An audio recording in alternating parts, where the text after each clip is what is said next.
بسم اللہ الرحمن الرحیم۔ السلام علیکم۔ آج 3 سال مکمل ہو گئے حسن بن صباح کی خود ساختہ جنت الفردوس کی طرح عہد حاضر کی خانہ ساز ریاست مدینہ میں جب 26 جولائی 2019 کی صبح جمیل طلوع ہوئی تو میرے وہم و گمان میں بھی نہ تھا کہ آنے والی رات مجھے رمنا تھانے کی حوالات اور اس سے اگلی شب اڈیالہ جیل کی قصوری چکی میں گزارنا ہوگی۔ رات 11:30 بجے کے لگ بھگ درجنوں ڈالوں پر سوار پولیس، اینٹی ٹیررسٹ فورس اور مسلح سفید پوشوں کی بھاری دستوں نے مجھے گھر سے اٹھا لیا۔ جب میں رات کے لباس میں تھا اور میرے پاؤں میں رف چپل تھی، مجھے کچھ معلوم نہ تھا کہ مجھ سے ایسا کون سا گناؤنا جرم سرزد ہو گیا۔ اگلی صبح رمنا تھانے کے ایک اہلکار نے مجھے بتایا کہ آپ کو دفعہ 144 کی خلاف ورزی کے باعث تعزیرات پاکستان کی دفعہ 188 کے تحت گرفتار کیا گیا ہے۔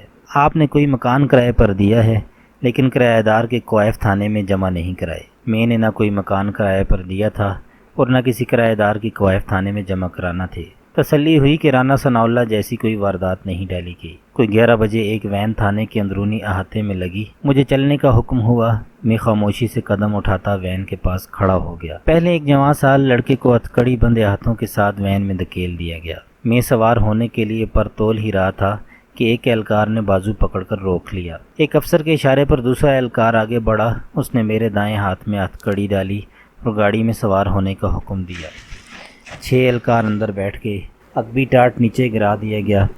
جانے کہاں کہاں چکر کاٹتی میڈیا والوں کو جل دیتی وین ایک عمارت تک پہنچی۔ آہنی گیٹ کھلا، وین اندر داخل ہوئی۔ 4-6 وکلاء جانے کیسے پہنچ گئے تھے۔ مجھے ہتھکڑی سمیت ایک خاتون اسسٹنٹ کمشنر کے سامنے کھڑا کر دیا گیا جو اس وقت مجسٹریٹ کا کردار ادا کر رہی تھی۔ وکلاء نے کہا کہ FIR میں جس گھر کا ذکر ہے وہ گھر عرفان صدیقی کا نہیں، ان کے بیٹے کا ہے اور اسی کے نام ہے۔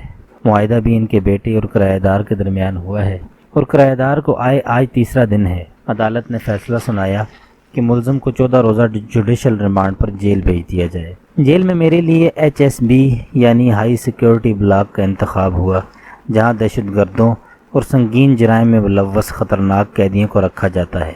8x8 کی اس کھولی میں پہلے سے 5 قیدی ٹھسے ہوئے تھے۔ اس رودات کی تفصیل میں پہلے بیان کر چکا ہوں۔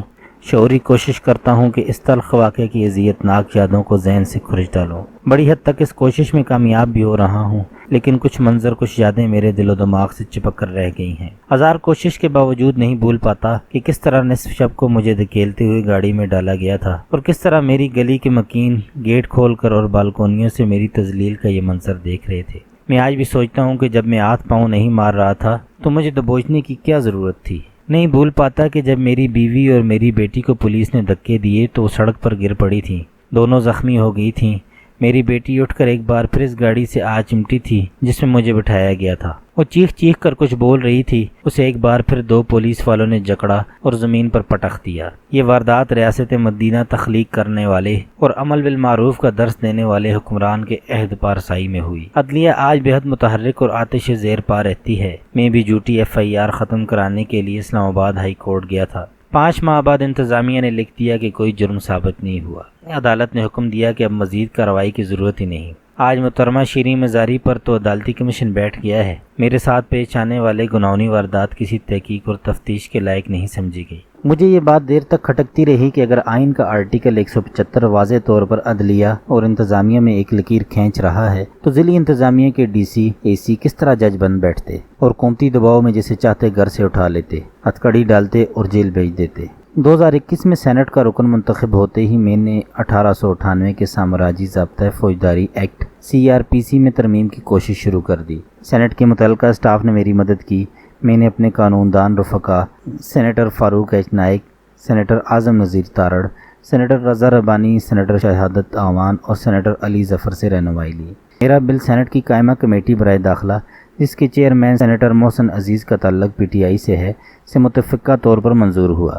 سینٹ میں بھی اتفاق رائے سے منظور ہوا اور قومی اسمبلی نے بھی کسی اختلافی نوٹ کے بغیر منظور کر لیا۔ قواعد کے مطابق گزشتہ ماہ 21 جون کو یہ بل صدر کی رسمی توثیق کے لیے بھیج دیا گیا۔ سینٹ میں میرے بیشتر رفقا نے کہا تھا کہ تم کس مافیا سے پنجہ آزمائی کر رہے ہو۔ بل منظور ہو گیا تو سب نے مبارک دی۔ اسلام آباد کی حد تک انتظامی افسران کے عدالتی اختیارات سلب کر لیے گئے تھے۔